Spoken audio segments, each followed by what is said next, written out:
Alright, I am back with another video, and today we're doing another build based on Elden Ring Nightreign. Today we're doing the Executor. Now, I have a few ideas for builds for the Nightfarers of Nightreign. I have a build idea for Wilder and Revenant, the others I'm still kind of fine-tuning. But Executor immediately drew me, to this build because, well, it might just be my most gimmicky build yet. So, for those of you who have not played Elden Ring Nightreign, let me explain exactly what we're trying to do here. You see, the Executor has the ability to wield a cursed katana, which basically allows him to deflect attacks where other characters would just dodge or block. After deflecting enough attacks, the enemy's posture will break, allowing you to go for a big critical hit riposte attack. As well as, he can also, after deflecting enough attacks, charge up radiant energy, or in that game's case, holy energy, to be able to deal a powerful retaliatory attack. So, somehow, in this build, I need to get the ability to deflect attacks and counterattack, and also make it so those counterattacks hit for massive damage, while also having the ability to view that same attack with holy damage. I did it, but it's kind of weird, and I'm not going to lie to you, while this build is really strong, it is gimmicky and a little bit luck-based, but I guess all of Baldur's Gate 3 is technically luck-based, but this one a little bit more so than usual. But when I say, it might just be that this build has the single most satisfying attack to get off in the entire game, it's pretty damn fun. When you hit that holy radiant damage, critical hit, counter-attack, it feels amazing, and it actually does feel like for that brief moment, you are actually playing the Executor. The Executor's ultimate skill in Nightreign is the ability to transform into a massive beast. Well, now you know why this is a Dark Urge build, and I'll speak on that as well. This is a Dark Urge build not only for the fact that it's going to help us get that ultimate skill, being a transformation into a giant beast, it also makes sense for the Executor's backstory. He has, I guess, spoilers for Nightreign here, if you want to skip ahead a little bit, I won't talk about it too long, but basically he does have a split personality, and that second personality is extremely hostile, as his character will invade other characters during their character-based quests, and as such, you actually, in his final quest, do have to face that other split personality, so it makes sense for this to be a Dark Urge build, as his other side is a bit murderous. So we get to play as a kind of redemption dirge here, as well as having a really fun and unique playstyle. And at the end of the day, you can play this build normally and still have a really fun time and still have a powerful build, but if you really want to lean into the idea that you're kind of this patient,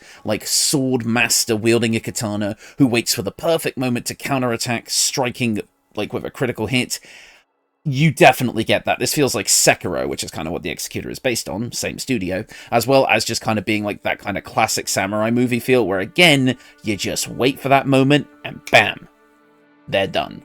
It's extremely cool. I really, really like this build, and I hope you guys enjoy it too. So, without further ado, let's get into the build. First off, we're going to be kicking things off as a fighter. This is going to give us access to all martial weapons and armor, which is great. We're going to want to use all of that, as well as constitution saving throw proficiency. While concentration isn't a massive deal on this build, there are a couple of concentration-based spells that you can use with this build that will help the playstyle, which I'll explain a little bit more as we get into the build later on. However, we're also going to get things like Second Wind to give us a bonus action heal, which is actually quite nice to have on this build, as believe it or not, both our action and our bonus action are kind of free if we want to mainly focus on just reaction-based counterattacks, which I actually find kind of funny. So you actually will have a lot of options for your action and your bonus action that you can freely pick between, which is kind of nice. For our fighting style, you have a few choices here. I'm going to recommend you pick either dueling or great weapon fighting here. If you're wielding the katana, in which you'll be wielding it with two hands, go with great weapon fighting. If you're wanting to play the Executor to the closest to you that you possibly can compared to Nightreign, then you will be using a katana, which means great weapon fighting is a must. Otherwise though, I do have some other options. If you want to use the katana with a shield, or you want to use a one-handed weapon, which I'll talk about more in the equipment section, then you're going to want to go with the dueling playstyle to get the extra damage on that. Both playstyles are valid. It depends on if you want to play this character as its own thing, or if you want to play as close to the Executor as possible. It's entirely up to you. So really, this is a pick your favorite situation between dueling and great weapon fighting. It depends on what equipment that you use. Because I went with the pure katana, because I obviously want to stay as true to the original character as possible, I went with great weapon fighting because we will be two-handing a katana. Moving on to our ability scores, a bit of a weird spread, but I will explain it. Strength is at 8 because we won't need it in this build. Despite the fact that the katana is a strength-based weapon on its own, we are going to be using another stat to attack with it. Dexterity is at 14. We're wearing heavy armor on this build, so we don't need our dexterity to be immensely high, but I could see this being swapped with Con if you so choose. Con is at 16 because I wanted a bit more HP, because inviting counterattacks, and obviously the chance that those counterattacks won't work and will still get hit, obviously we want to have a bit of HP to be a bit tanky, and this build is tanky. Intelligence is at 8 because we don't need it. Wisdom is at 12 because I wanted a bit more wisdom, and Charisma is at 16 as it is going to be both our main spellcasting modifier and our weapon attack modifier. Because yes, this build does take a Hexblade dip, and I'll explain why as we get further down. But basically, it just kind of helped to solve some of the stat problems I was having, trying to take into account everything, like trying to use the katana, which is a strength-based weapon. This really did help the build by just taking a little bit of Hexblade levels in order to kind of get something that, again, I'll be explaining later, because when I say this build is gimmicky, it's a bit gimmicky, like I said, but it does work. So this is kind of the stat spread that you want to have. Moving on to our skill proficiencies. Now, obviously, if you're playing a dirge, you're going to have the Haunted One background. This will give you access to Intimidation and Medicine. However, if you want to play this as a Tav, I recommend playing this as the Acolyte, giving you access to Religion and Insight. The Executor is a pretty religious guy. He follows the Golden Order, and as such, the Erd Tree in the story of Nightreign, so he is kind of like a holy guy. Again, he uses a holy attack as his main big counterattack. Otherwise, though, we do have a few other things we can pick. Like I say, you will have Medicine and Intimidation, but otherwise you can pick any of the other kind of fighter skill proficiencies. I am playing a human, so you will get a free skill proficiency either way. But for now, for my fighter stuff, I've gone for Intimidation and Survival. Again, though, with Haunted One, you'll change some of these up. And then finally, Sleight of Hand I chose because I like to steal, I read the description. Sleight of Hand is all about having nimble finger movements as well as being able to steal things, and the Executor is a painter. He likes to paint. He's an artist, and I like the idea of Sleight of Hand kind of being used as an artistry skill. Otherwise, if you think Performance is more fitting for that, feel free, but I like having Sleight of Hand here. It's just a flavor pick. Obviously pick something that you think would be a bit more useful when you actually make this build yourself. Right, that's level 1. Moving on to level 2, we are going to take that quick Hexblade dip just so we can get our charisma-based attacks right away. Again, I'll explain more why we're not just taking this for the 1 level dip. We are actually going to go a few more levels into Warlock a bit later, but that'll be an explanation for a bit later into the video as we have more stuff we need to get first. But we'll quickly discuss what we get from Warlock here. So, first up, with Hexblade, we're going to gain access to a few things, namely Bind Hexed Weapon, to be able to make our weapon use our charisma, which is what we want. We're also going to get Hexblade's Curse, which is going to allow us to mark a target, and we'll have a higher critical hit chance on that target, hitting a crit on a 19 or higher, and our damage rolls against the target will gain a bonus equal to our proficiency bonus as well. So not only is it more damage for our powerful counterattack, it also helps our critical hit chance. Our critical hit chance is going to be extremely important for this build. Again, the whole point is that when we repost, use our counterattack, we hit for massive damage because we broke our enemy's posture.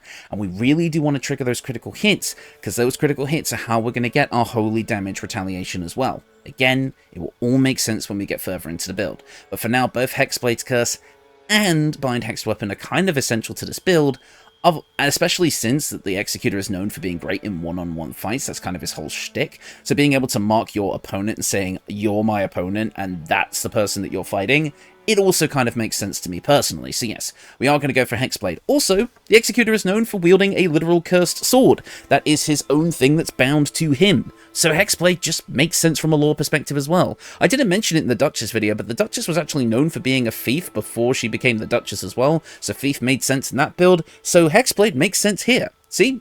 It may just seem like a mechanical pick, but it actually makes sense within the lore of the character as well. Moving on to our cantrips. Now, obviously, again, Booming Blade is here and would obviously increase the power of the build quite substantially, so feel free to take it if you want. However, we're not looking to do thunder damage here. That's Dutch's thing. We're here to do radiant damage, so we're just going to pick some other stuff. And this is awesome. Believe it or not, True Strike actually has a valid use case on this build.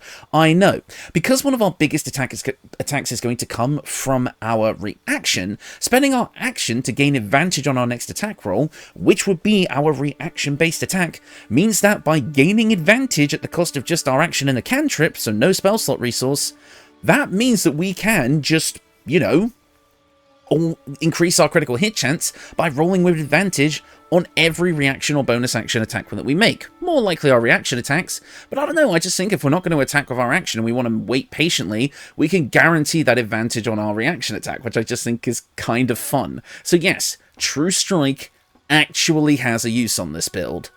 I know, right? You know what else actually has a use on this build? Blade Ward. Being able to give ourselves quick resistance to our bludgeoning, piercing, and slashing damage can be good in the early game for our patient waiting playstyle. This will become less useful as we do get our armor set in the end game, which gives us those resistances automatically, so feel free to choose something else later on, maybe Friends for being the face of the party, since we do have decent charisma, even though Executor is mute. So it's entirely up to you what you want to pick here, but I really like the idea of the two kind of combat cantrips here, and are working for us. So yeah, I want to take them, because we never do. Moving on here, now you would probably think that shield would be a good option here, and I did take it during my testing, but because we want to reuse our reaction to attack, using it to activate shield actually doesn't feel so good, especially when we're going to have pretty limited spell slots on this build, so honestly shield is kind of a trap here. I actually don't recommend it for this build. To be honest, there's nothing here that I really do recommend for this build, to be perfectly honest. I guess if we want to follow the Hexblade's curse thing and stack that with Hex for a bit of necrotic damage, that can work, but again, we're more about the Radiant than the necrotic, so yeah, I'm not too sure. Armour of Agathis could be a decent buff to our HP if we do want it though. Hellish Rebuke also works as a counter attack, but isn't really what we're after here. And we do have Wrathful Smite for another kind of like smite attack that we can get, but honestly, none of these we're really going to be using, so I guess it's a pick your favorite, but honestly, we don't really need to use any of these. We are here for the Hexblade features and eventually some Warlock spell slots, but that's about it. Right, let's head back to Fighter so that we can get the stuff that we want as quickly as possible. At level 2 of Fighter, we're going to get Action Surge, allowing us to gain an extra action, which can be great for setup, or just having a big Nova round of damage. At Fighter level 3, we get to choose our subclass, and you all probably saw this coming, but we're going with Battle Master, as it gives us the Riposte Maneuver.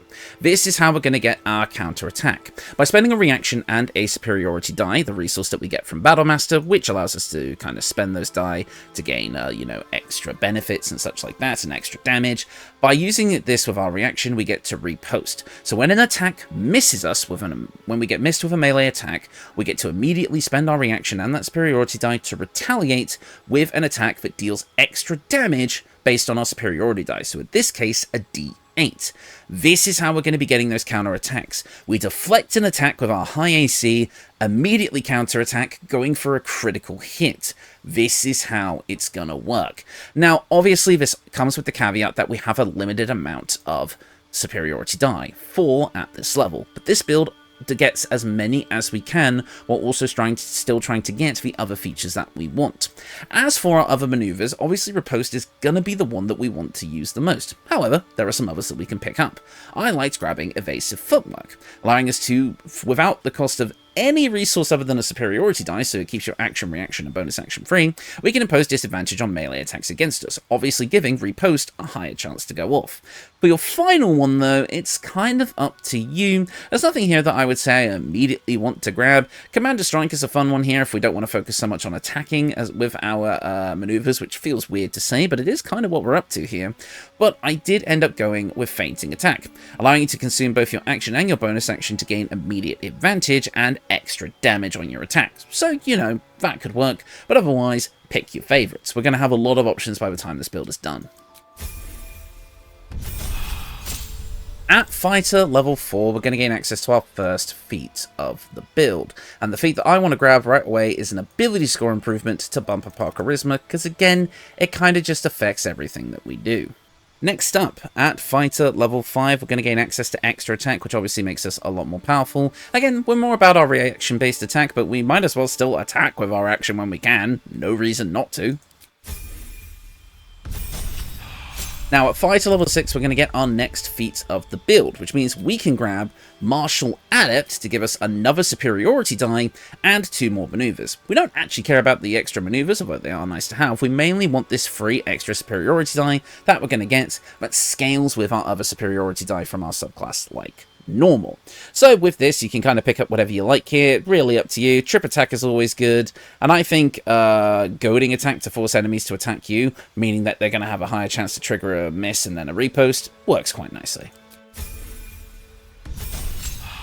Now, at fighter level 7, we will get another superiority die, but there is some other stuff I want to get first. Now, like I say, you don't actually have to follow this leveling scheme exactly. If you wanted to, you could just go to level 3 of fighter, since we're more about our reaction-based attack. You don't need extra attack as early on this build, so again, feel free to play around with the level order on this one, but we're actually going to jump over to Paladin. Now, those of you who have watched the channel for a long time may know where I'm going with this already, but if you're a bit unsure, maybe you're new to the channel because of the Nightreign popularity, then let me explain. So, with Paladin, we're going to gain access to a few things at level 1 here, namely our subclass. Really, this is a pick your favourite situation, but I like Oath of Vengeance the most here because it's the hardest one to break on an average playthrough, but it does also give us access to Inquisitor's Might, allowing us to deal extra radiant damage equal to our charisma modifier on our bonus attacks, which is going to feel pretty nice and have the possibility to daze enemies, which means they'll have disadvantage on wisdom saves and they lose their dexterity bonus from their armor class, meaning our attacks are more likely to hit. Otherwise, this is just a bit of extra damage that we can get for free, imbuing our weapon with holy damage, which feels pretty nice. Also, bonus action in our channel Oath Charge, it only lasts for 2 turns, but hey, for a level 1 dip it's pretty good. However, this isn't just a level 1 dip. We're going to 2nd level here to get Paladin's key ability, Divine Smite, but we're not going to be Divine Smiting with our action. Oh no, we're here to use Divine Smite Critical as a reaction. So, you may think, well no, this doesn't work because we're using a reaction to riposte. Wrong. Even though this is Divine Smite Critical Reaction, it's only called that because it appears in our Reactions tab. This does not need a reaction resource to use. So, here's how we're getting our powerful, holy damage attack that we build up by deflecting. We wait for the right opportunity, deflecting as many attacks as we can by making them miss with our high AC. Then, when we finally do a riposte counterattack that hits that critical hit, we automatically get to trigger a Divine Smite on top of that, meaning that we're doing the extra 1d8 of damage from our riposte attack, plus whatever damage we would normally do from our weapon attack, plus the extra 2d8 radiant damage, which by the time this build is done will actually be 3d8, for an extremely powerful holy damage counterattack that we built up by deflecting attacks. When I say built up, it's more that we just kept doing it until we got the critical hit, but you get the point. It actually works. I don't know how I managed to come up with this, and yes, like I say, it is gimmicky, and yes, it does rely on you to have, you know, a high AC so that the attacks are more likely to miss, and then the repost has to hit, and yada yada yada. But trust me, I've taken as much of it as I can into account. I've reduced the, let's just say, the luck aspect as much as possible, but that luck aspect will always be there. But like I say, hitting a critical hit riposte with the Divine Smite damage on top of it is absolutely amazing and feels great. But that's not all. We actually get some pretty nice bonuses from this level of Paladin as well, like the ability to take the defense fighting style. You would have taken dueling earlier if you decide to use a one-handed weapon, again, discussing that more in the equipment section, so defense just giving us an extra free AC, allowing us this build to cap out at 25 AC, which I'll explain in a minute, feels pretty damn good for this playstyle. So yeah, a 25 in AC is going to be pretty good. But of course, we also do get to prepare some spells here, and we have some options. First up is Compelled Duel. Again, just forces characters to target us, works great, but again, we're mostly going to be using our spell slots for Divine Smite. The only thing I could see us potentially using a level 1 spell slot for, which again, Paladin gives us 2, is Shield of Faith or Divine Favor. Shield of Faith is going to allow us to give us ourselves an extra 2 armor class at the cost of our concentration, and a level 1 spell slot. So this is how we cap out at 25 AC.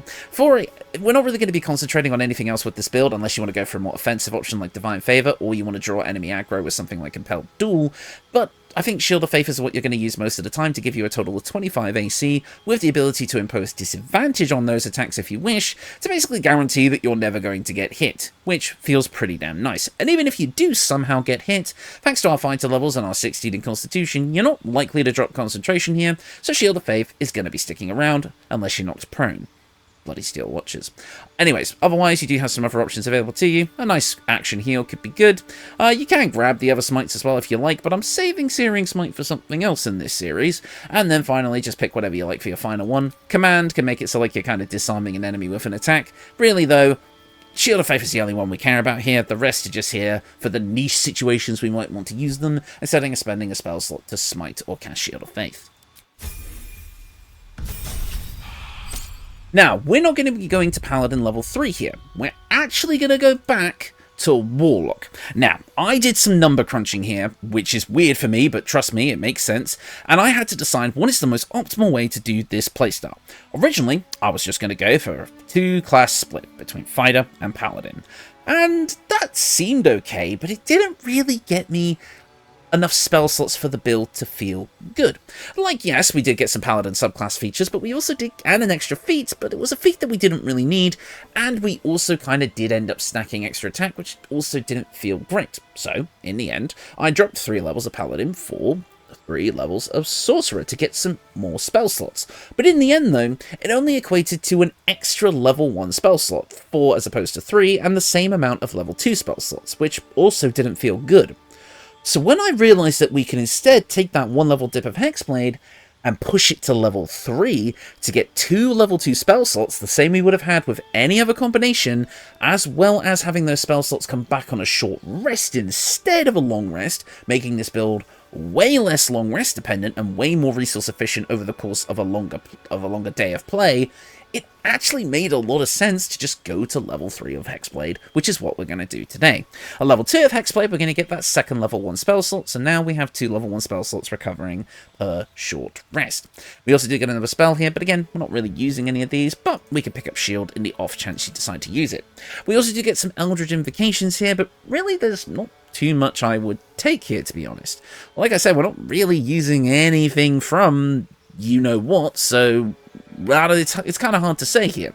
So really, Devil's Sight, just to give you that magical dark vision immunity, like kind of magical dark vision, is pretty good, making it so that if you get caught in a darkness cloud, you're not completely screwed. That's great.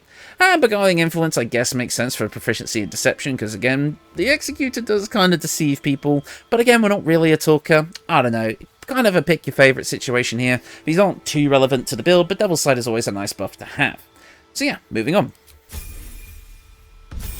And finally, at level 3 of Warlock, we're going to gain access to level 2 Warlock spell slots. So now we have 2 level 2 counter-attacking smites per short rest. And this definitely feels like the best way to get those spell slots. Again, you could do other stuff, get some different features, but I do think that this is the best way to make this playstyle work by having these counter attacks. So, we also do get a level 2 spell at this point, and I, because we're a Hexblade, can pick up Branding Smite, giving us access to a ranged smite, since this build does have a bow on it if you want to make use of it. But obviously this is just kind of another way of getting a smite. It uses our action and our bonus action, but it can prevent the target from turning invisible. So, I guess we can use it. There may be other useful options here. Blur to impose disadvantage against you could also be good, but just a reminder that we do have to spend a level 2 spell slot for any of these, which we really do want to save for our smites. So if we're going to pick something, it might as well be an alternative smite. We also do get to choose a Pact Boon at this point, and probably most of you would think, oh yeah, Pact of the Blade. But because we're a Hexblade, it actually doesn't do anything for us. We're not going to be using the summoned weapons here, and we don't need Bind Pact Weapon because we've already got Bind Hexed Weapon. So really, the best thing to pick here is actually Pact of the Tome. Not only are we going to get Guidance, which is a cleric cantrip, which feels right because we're going guided by the grace of the Erd Tree, but we also get Thorn Whip, which feels kind of fun. Again, we worship the Erd Tree. That's a little bit naturey. And Vicious Mockery is always fun to have. So honestly, this just gives us a few extra toys to play with, and Guidance is always nice to have. And finally, for our last level of the build, let's go back to Fighter level 7 for that extra superiority die and 2 more maneuvers. Again, we kind of have everything that I would want, but disarming attack is always good to potentially make an enemy drop their weapon. That's actually very good against Steel Watchers, by the way. Disarming them means they will never actually pick their sword back up, and their punch attacks are a lot weaker.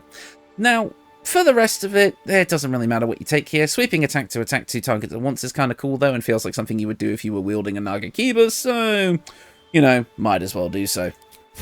And that is the build. Overall, what you're going to be getting out of this is definitely one of the weirder playstyles I've come up with.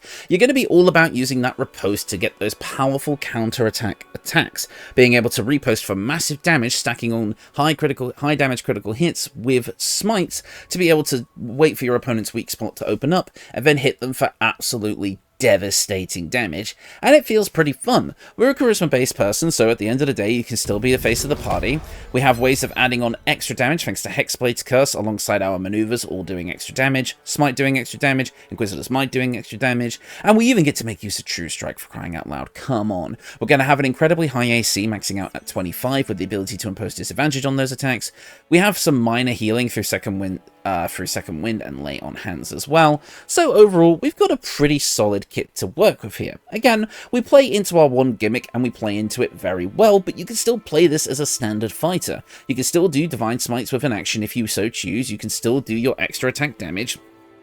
And again, you can take advantage of all of these extra features too, tripping people up, disarming them, attacking multiple foes at once.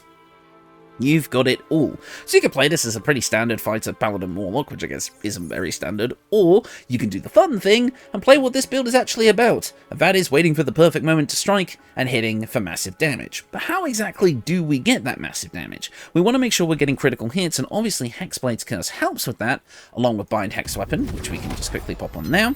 So while Hexblade's Curse will allow us to hit on a 19 or higher with a critical hit, let's use our equipment to give us a bit of a higher chance.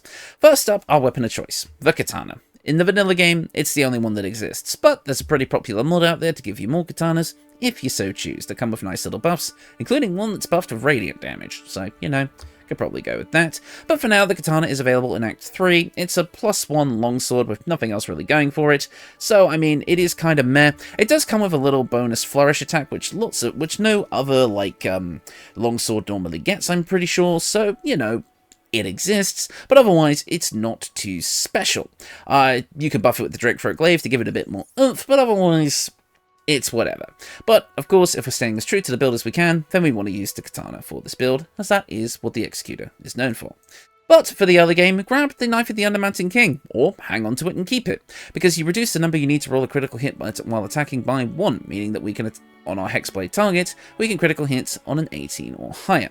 And whenever we roll a 2 or less on the damage die, we can re-roll that die, taking the higher result.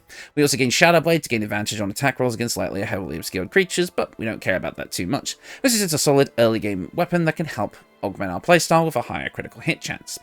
However, if you don't care about using the katana and want to use the best possible weapon for this build, then in Act 3, you're looking at the Duelist Prerogative, because it gives us a second reaction, which obviously opens up the floodgates for even more things. We can use our reaction for opportunity attacks, and even being able to, do our riposte attack as well. So we just have way more options there. We can also combine it with some other pieces of equipment to be able to do more of our reaction a bit later, which I'll discuss. And this is a +3 weapon that comes with a built-in 1d4 necrotic damage, which feels a bit better for a cursed sword. And while our offhand is empty, we still get that critical hit reduction. So we roll a critical hit on a 19, and this does stack with our other critical hit reductions. For some reason it doesn't specify it here, but it does still stack. We can also spend one of our bonus reactions to basically deal extra necrotic damage equal to our proficiency bonus. So combining that with Inquisitor's Might, you can deal extra radiant and necrotic damage at the same time, which is actually kind of fun. You're also going to get Duelist Enthusiasm, allowing you to attack with a bonus action, as well as Challenge to a Duel, allowing you to spend a bonus action to inflict bleeding on a target, forcing them to attack only you. This feels like it makes perfect sense for Executor, because he is a high arcane stat character in Nightreign, which means he's very good at inflicting status conditions, and the main status condition that katanas inflict is bleeding damage. So overall, even though it is not a katana, it feels more like a katana from Nightreign than the actual katana does. But this is a one-handed weapon, so you're probably going to want to use the dueling fighting style instead, adding a couple more points of damage and getting all of these amazing benefits. I didn't use the Duelist Enthusiasm in my testing because I wanted to test it with the most tried and true weapon, but I did go for a kind of just for fun test run with the Duelist Prerogative. And oh my god, like, this build is strong anyway, but this just takes it to the next level. So I definitely recommend the Duelist Prerogative if you're not married to the katana. Now, Executor is not known for using a ranged weapon, that's more Ionized thing, but there's no reason not to throw the Deadshot on here to give us an even further critical hit reduction. Without the Duelist Prerogative, we are now critical hitting on an 18 or higher on our Hexblade target, but now with that, it will be a 17 or higher, which is really good. We can increase this chance even further with Savarok's Horned Helmet. Now, taking this actually means that you don't need the Devil's Sight Invocation, because this will give you the ability to see in magical darkness as well, which is kind of nice. Oh no, actually no, you just gain regular dark vision. My apologies, still take Devil's Sight. Why do I always read that wrong? But of course, this gives us another critical hit threshold reduction, meaning that now, if we go for the maximum chance possible, we now critical hit on a 16 or higher, which is insane. We also can't be frightened or afflicted with other emotion-altering conditions, and we get a +1 to our Constitution saving throws, which can help keeping concentration on Shield of Faith. For the other game, though, or if you want to keep this in general, grab the Holy Lance Helm, meaning that creatures who miss their attack rolls against you are forced to make a dex save or take additional radiant damage, and still comes with that con save throw buff. So you can just get mini counter attacks off as if you're doing kind of minor attacks in between your deflects, even when you're not actually going for the riposte. So this can feel quite fun, so pick your favourite between the two, but if you really want to go for those high damage crits all the time, then Savarok's is the way to go. We've got the Cloak of Protection here to give us a +1 bonus to our armor class and saving throws. Obviously we want it as high of an armor class as possible, and this helps us get there. For our armor, we've gone for the Armor of Persistence. It comes with the highest base AC in the game of 20, aside from the Helldusk armor. It reduces all incoming damage by 2, so because we're trying to take so many hits, if we do take a hit, we take reduced damage, because we are gaining resistance and Blade Ward here, meaning that we're going to have resistance to, bludgeoning, piercing, and slashing damage, as well as an extra d4 on our saving throws, plus reducing that all incoming damage by 2. We're going to be pretty goddamn tanky, which feels amazing to play. But in the early game, this is also a kind of another fun one. You can grab the Rippling Force Mail, giving you Force Conduit each time you take physical damage. Force Conduit builds up. Every attack that you take will reduce physical attack damage by 1 per turn remaining. And when you have 5 or more turns remaining, you let out a burst of force damage. So this also kind of feels like deflecting, except for this you actually need to take the attacks, which you're likely to do because you only have a 17 in your AC with this at base, but with all of our other equipment that actually would round out to a 20, so that's not too bad. Maybe a 22 with Shield of Faith. So this could be another potential way to get even more deflecting damage, so if you want to lean into kind of doing a bit more chip damage with your deflects, this is how that can work. So it works as a viable endgame option as well.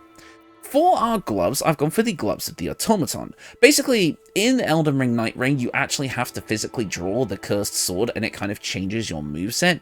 Obviously, we can't really do that in this game, unfortunately, as swapping things costs an action and it's a pain in the butt. But with the Gloves of the Automaton, you can almost kind of, mimic going into that augmented combat state, because this allows you to activate Circuitry Interface. During this time, you are considered a construct, which means unfortunately you cannot benefit from healing spells, but otherwise you can still drink things like potions like normal. You have advantage on all attack rolls with weapons, which is great. That means we're more likely to hit those critical hits for those 10 turns, and you are resistant to all lightning damage. This is 10 turns of free advantage per short rest, and with this build you're going to be short resting after every encounter, so this is basically just constant advantage, which for crit fishing is extremely good because this works with our riposte attacks, so I think this is definitely the way to go.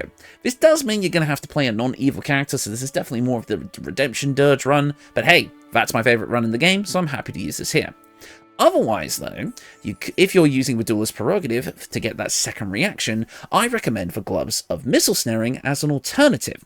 You see, in Elden Ring, you can also deflect ranged attacks with the Executor's Cursed Sword, so this allows you to do essentially that, allowing you to deflect ranged attacks coming towards you from like crossbows and such like that by reducing their damage by 1d10 plus your dex modifier. So for us that would be up to 12, which is actually pretty damn good, allowing you to basically nullify ranged attacks, which can be really potent. This could be a reason also to swap your dex and con scores around if you wish to make that a bit of a higher buff, but otherwise it's still pretty good. And finally, we have the Evasive Shoes, just to give us another +1 to armor class, because there was nothing else that this build really needed, and this just helps achieve our main goal, which is dodging attacks so that we can counterattack. For the amulets, you have a few options here. In the endgame, I definitely recommend picking up the Amulet of Ball, allowing you to, on a hit, inflict bleeding on opponents that have their maximum hit points. Again, katanas in Elden Ring are all about spreading that bleed status effect, so the Amulet of Ball allows us to do that even more effectively, especially if we're not using the Duelist Prerogative, but you absolutely should be. Moving on though, we do have some other choices for your amulet. In the early game, you can grab the Pearl of Power, giving you an extra spell slot per long rest of level 3 or lower. Since we only have up to level 2 spell slots, this is essentially a free extra resource every long rest, which could be nice. But in addition to that, you could also get the Spell Savant Amulet, giving you an additional level 2 spell slot per long rest. Basically, if you're not bleeding targets all the time, you could start with the Spell Savant Amulet, pop that on, use that. Then, once you're done with that, pop on the Pearl of Power Amulet, get an extra spell slot from that. And then, when all is said and done, you've used both of these abilities in your long rest, then you could just slap on the Amulet of Ball and go all over again. Pretty damn fun. For our rings, we do have the Callous Glow Ring. If an enemy just happens to be standing in anything that isn't shade, you can basically just gain extra free radiant damage against them, which adds a little bit of extra holy damage to our attacks. There may be a way to pick up the light cantrip somewhere along here that I may have forgotten about, but if you can, grab that and keep your enemies illuminated all the time. And then finally, the Killer's Sweetheart. After getting a kill, we gain a reaction that we can spend, which doesn't actually take the resource reaction, so it works with our riposte. That allows us to guarantee a critical hit once per long rest. So if we know that we're going to need to get a really crucial counterattack in at one point, we can guarantee that critical hit smite is going to go off when we need it the most, which feels pretty damn nice. Now, for the armor here, now, Executor, let's be honest, was probably going to be the hardest armor set to recreate. He has this kind of faded copper bronze look with jagged edges all over it, and a mask that covers specifically the top half of his face and kind of sticks out at the front. So while this is obviously not the most accurate recreation, it's about as close as I can get. We're using Fear Taylor's camp clothing to give us the Demon White armor and the Demon White boots, coloured in the Faerunian Colours mods Dumathoyan dye, which I hope I pronounced correctly, giving it this kind of darker look that has these kind of gold bronze undertones, which actually works pretty well. I think this is the closest you're going to get design-wise. For the helmet, we're using the metal helm in the underwear slot, which is from the Fear Taylor's camp clothing mod as well, coloured in the gale dye from Faerunian Colours to get this look. But however, and I'm kind of proud of this one, we used Kay's hair extensions. This character is actually bald, but you can use Kay's hair extensions to give yourself a ponytail, which, without it being part of our actual hair, looks like it's sticking up out of the back of the helmet, which the Executor actually has a grey plume on the back of his helmet. So I was able to create the plume on this helmet using Kay's hair extensions. All of these mods are available on mod.io and are available to console players as well. So yeah, that is the build. The only thing I kind of haven't really spoken about much here is the Slayer form, but it's basically just our big beast transformation that we get to do a lot of attacks with, which is again what the Executor's ult allows us to do. It's basically a big wild shape for us that's going to boast a pretty gnarly 153 hit points at level 10, with 98 hit points otherwise. Now, obviously, to get the Slayer form, we do have a bit of a conflict of interest here, meaning that we do have to get a pretty significant character death in our campaign. But again, that just creates tension and drama for me, whether you kill Isabel or a party member to get the Slayer form. Or maybe you get it right at the very end by accepting Bull in the very end, despite being a redemption dirge up until that point. Like, it could be a very interesting way. Again, the Slayer's not necessary. The main gimmick of our build is kind of achieved. Getting Slayer on top of that is kind of just ticking the box to get the ultimate ability as well, to fully recreate the character to the best of our ability. Which, with that, we have now succeeded.